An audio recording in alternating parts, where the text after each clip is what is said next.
বাবুই পাখিরে ডাকি ব্রিজে চড়াই, কুড়ে ঘরে থেকে করো শিল্পের বড়াই।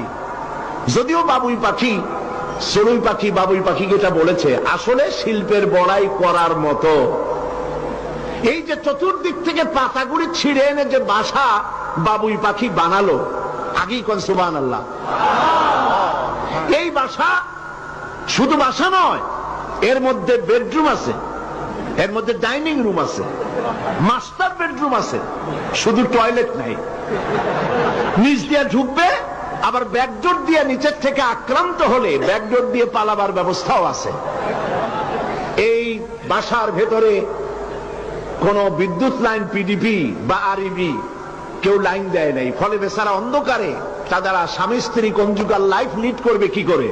সেজন্য ওর মাথার মধ্যে আল্লাহ এমন বুদ্ধি দিলেন, কিছু কাদা এনে বাসার ভেতরে কাদা লাগিয়ে জোনাকি পোকা 5-6টা ধরে এনে মাথা ভিতরে ঢুকায়া পাশা বাইর করে দিয়ে রেখেছে, অটোমেটিক জিরো পাওয়ারের বাল্ব তৈরি হয়ে গেছে।